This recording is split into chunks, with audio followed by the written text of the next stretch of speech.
once again. Great to have you with us here on Leading Edge. I'm your host, Jeff Smith. What could we do with more time? Or better yet, what could we do with more advanced warning? Two men in different parts of the U.S. say a piece of equipment that they have patented can detect more than 200 forms of cancer, can detect the elements of gunpowder before it ever makes it through a door, or could detect illegal drugs before it crosses the border. First, let's find out what it is. The company and the equipment are called Base Molecular Resonance Technologies. Every piece of matter on Earth, except for light itself, gives off a resonance frequency. And what we do is using our intellectual property, 20 years of research, we have identified a mathematical formula to specifically figure out what that resonance frequency is that we can then target with our device. So our device has both a transmitting and a receiving antenna. And so we put in a specific code, if you will, for whatever it is that we're looking for. Let's say, as an example, it's nitrocellulose, which is the active component in gunpowder. So if we put in our code for nitrocellulose that we compute using our specific formulas, we put that in, we transmit that. Now, if that item is there, if that atomic structure is in the direction that we're pointing the device in that field, then what will happen is as the electromagnetic waves from the transmission pass around and over and through that atomic structure, it wakes it up, okay? Because the nucleus is already spinning. That's where the frequency comes from. And when we transmit about it, that frequency then really jumps. It really wakes up. The electrons will amplify that. And our receiving antenna is tuned to that frequency to listen for that response. So now this is really important. It's not bouncing off of it like some people may think of radar. We're not listening for our own return signal. We're actually listening for the signal that's being generated by that unique atomic structure. And so when we hear that signal coming back, it tells us undeniably that that is actually there where we are looking. If it's not there, you don't hear a signal. You guys have a patent on this technology. I'm curious, what was the genesis moment? What brought this to life? It goes back to my dad serving in the TEWS, the TEWS Tactical Electrical Warfare Squadron in Vietnam. He was a Georgia Tech graduate. He came out of Georgia Tech, went immediately basically to Vietnam, served in this TEWS squadron, and his primary responsibility as the wing commander there of the TEWS division was constantly searching for electrical signals. So he was a captain of this EC-47 aircraft, carried intelligence officers in the back, and they, behind enemy lines, low-level fighting and flying, they would look for these signals so they could call in bombers. And we all know there's been plenty of talk and movies and that kind of thing about, you know, what war can do to an individual. And so someone like my dad who's been looking for signals under combat, was actually awarded the Distinguished Flying Cross for his role in that. You come home and you can't help but keep looking for things. And so he actually started to look for, being from coastal Georgia, my dad grew up there, my mother as well, started to look for what's known today as in popular media as the Tybee bomb. So there was a lost nuclear weapon off the coast of Tybee Island, Georgia, just outside of Savannah. And my dad thought of all the hazards that could come about from the possible drainage of that into the Florida aquifer and this kind of thing. And so started looking for it. It was during that time, because when you're looking for a nuclear weapon, people start to raise their eyebrow. He had kind of his 15 minutes of fame. And somebody said, there's a gentleman you should meet. And that gentleman's name was Richard Wilson. And Richard had invented an early prototype of our technology that we use today. And he and my dad began working on this to take it one step further and then one step further. Unfortunately, Richard Wilson became terminally ill and passed away. And then my dad and his brother picked it up from there.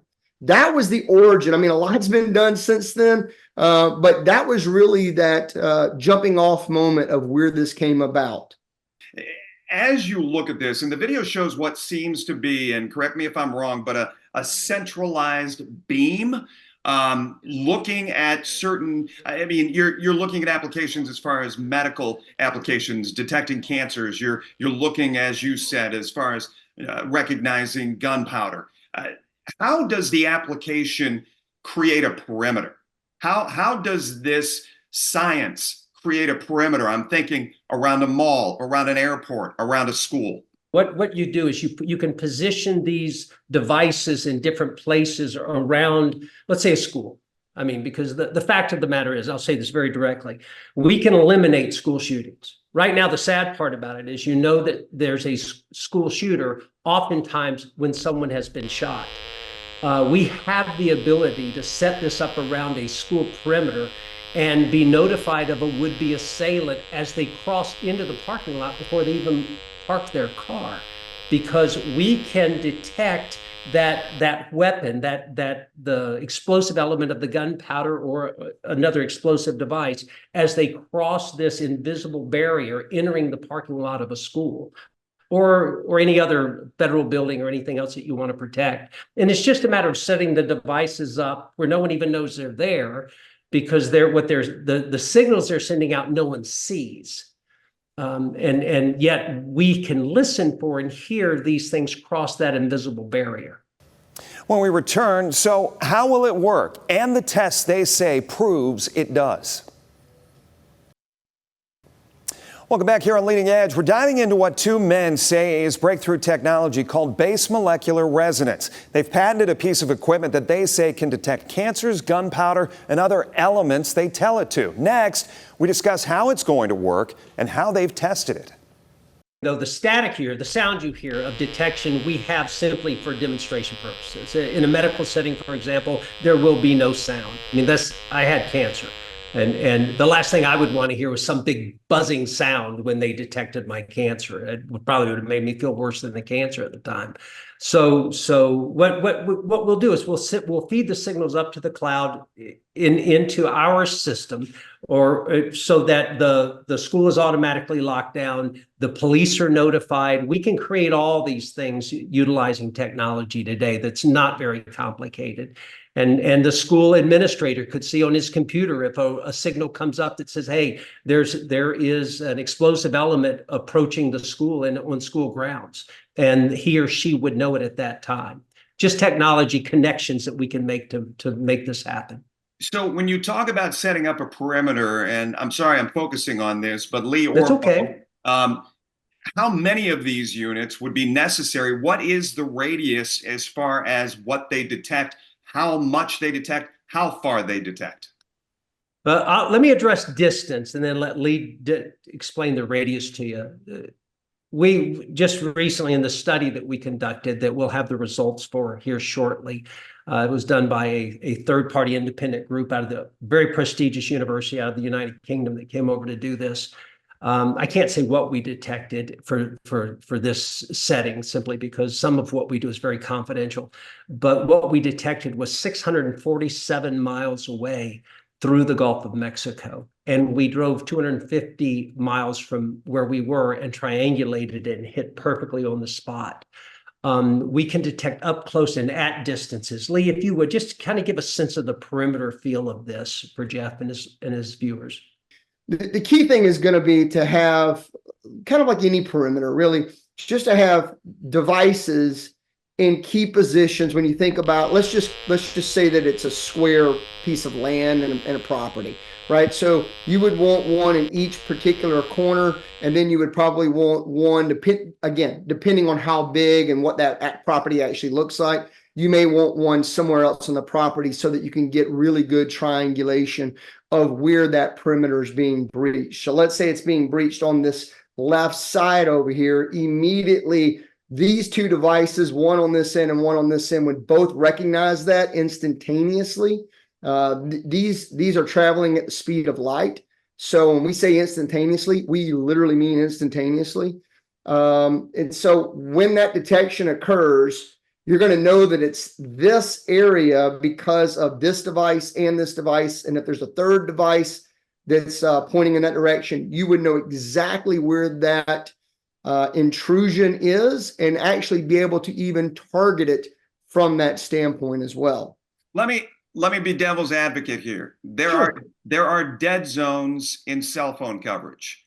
How do you guys protect against dead zones around a perimeter, around a building, things of that nature? The one thing, some of the controls that we have on this is we have the ability to avoid dead zones because we have the part of the design element is our ability to direct these antennas to avoid dead zones completely. The frequency which we're transmitting and receiving at is on the ELF. It's an extremely low frequency. So Jeff, if you think about the electromagnetic spectrum, it's a spectrum, and anybody can Google it. On one end, you've got, kind of some dangerous things, although be it useful. You've got gamma rays and X-rays.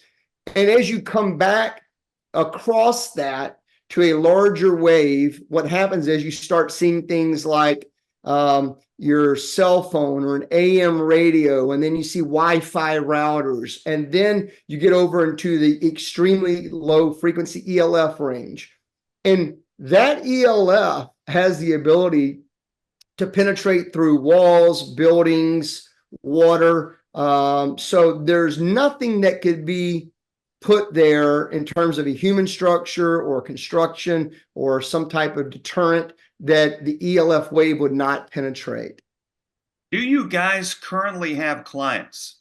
That's not where we are right now. What we have are reliable prototype devices that we utilize for demonstrations. Our next evolution is commercially manufactured ready devices, depending on the vertical that we move into first, whether it be military, security, medical, or all of the above, and does countless other things as well. But we're probably, we talk oftentimes internally about within 24 months, we will have these devices in the marketplace for people to use. Coming up next, the medical applications and what they believe it means. In the final part of our conversation, why the men believe this thing will save lives. It's not that we believe it. We know it's true. Any journal you read, any study you read tells you this is true. Early detection can change the direction and the course of people's lives.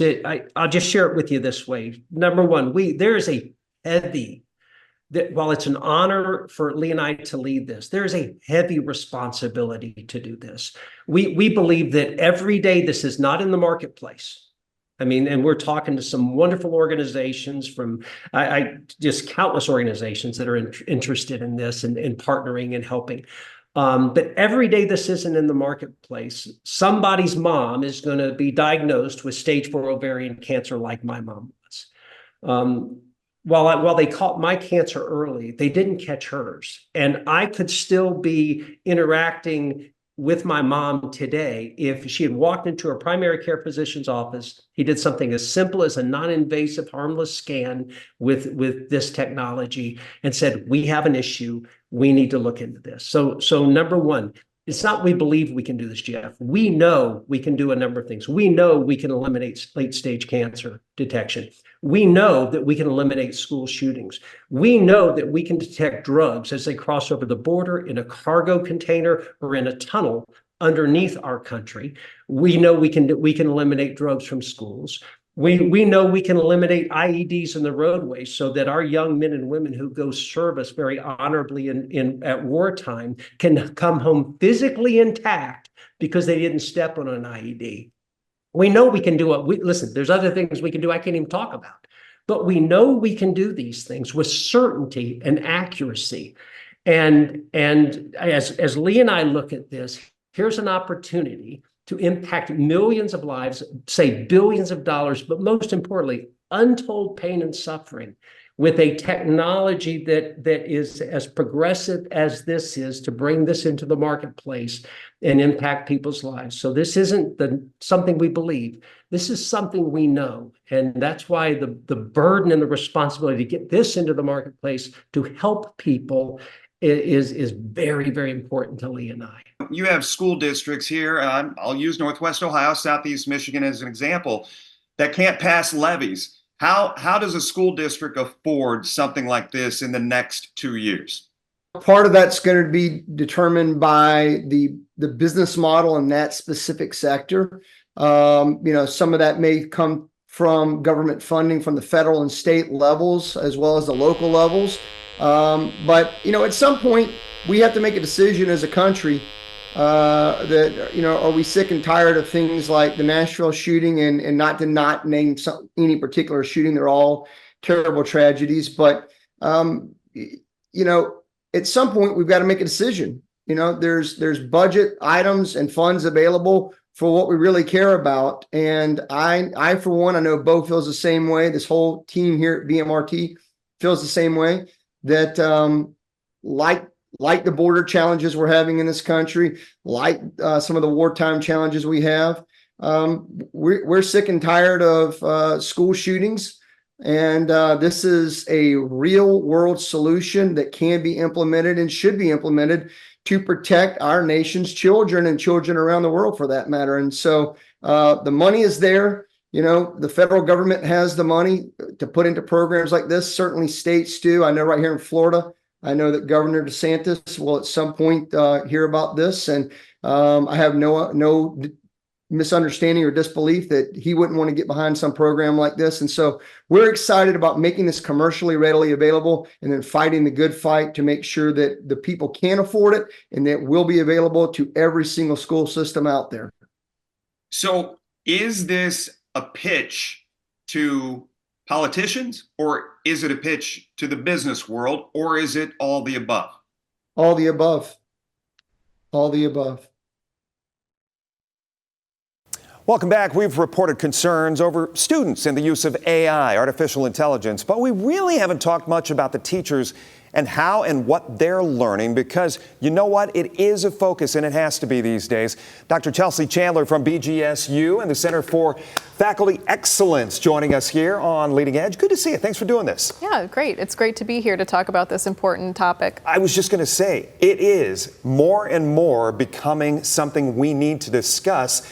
Talk a little bit about what you're training these teachers to recognize and also implement.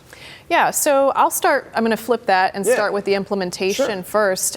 So one of the things that we've been trying to get faculty to do is, one, to develop some of their AI literacy skills, but to also be proactive about how they want their students to use AI or not use AI. So one of the examples that we're helping faculty with is creating transparent and clear guidelines for student use of AI. So in their syllabus course policies, we're encouraging faculty to write policies that explicitly state whether they want their students to use AI or completely avoid AI altogether, or something in between there. What I'm hearing from you, though, and I think the audience is probably picking up on it as well, is an embracing of AI, because for the first couple of years, we were scared to death, right? Yeah, and so I think that there are still things that are risky about AI, lots of things that are still risky about AI use. You have lots of considerations that come into play, but I think that folks are starting to understand that, one, AI isn't going anywhere. Two, in certain disciplines, AI is going to be something that the students need to know for their careers. Faculty are going to need to know how to help students utilize these skills. And we're going to start seeing AI produce content that students need to understand whether or not it's true and whether or not it's misinformation. So developing their critical AI literacy is also really important. Life skills. What is the biggest mountain to climb to, I guess, reach and get over as far as faculty and also staff members is concerned? Yeah, I wouldn't say that there's necessarily one mountain to climb. I would say first it's awareness and being able to get past the fear of exploring this type of tool, and helping faculty jump into that, not necessarily head first, but at least exploring it to understand, okay, this is why I don't want my students to use this, and really make a clear case for that, a case that's based on their educational goals for their class, not just, carte blanche saying that they can't use it for whatever reason, but there has to be a reason for them not to want their students to use this. So we've really been focusing on helping faculty redesign their assessments so that they understand what those educational goals are and what they want their students to learn, and then they're able to design those assessments based on that. How core is this going into the fall? I mean, is this something that you're seeing on syllabi throughout the university? Yeah, definitely. So I would say it's a pretty core element of the CFE's programming this fall, and it has been for the past year or so. And I'll say that one of the things that is notable about BG or Bowling Green right now is that the president recently announced an AI Innovation Fund, and faculty were able to apply or propose to apply for those funds. And all of those funds are going towards projects that are geared towards AI innovation and teaching and learning. So there's a real momentum towards being able to explore and experiment with AI in regards to teaching and learning. And we've got 30 seconds left. I think the biggest thing that teachers, you want them to know going into the fall and the use of AI and how important it is. Yeah, don't forget to go back to your educational goals and think about what the purpose of the content that you're teaching is and what you want your students to learn. That's always going to be the core of what teaching is. So keeping that in mind, I think, is always going to be important. It's a new paradigm, isn't it? Really definitely. is. Doctor, great to see you. Thanks for the insight. We appreciate it. Thanks for having me. And thank you for spending some time with us once again here on Leading Edge. A reminder, if you missed any part of our interviews, you can always check us out on the WTOL 11 YouTube page. And it's a podcast as well. Go to either Spotify or Apple, where you find your podcasts, and you can find Leading Edge. I'm Jeff Smith. I hope you enjoyed this segment, and we hope to see you next time here on Leading Edge.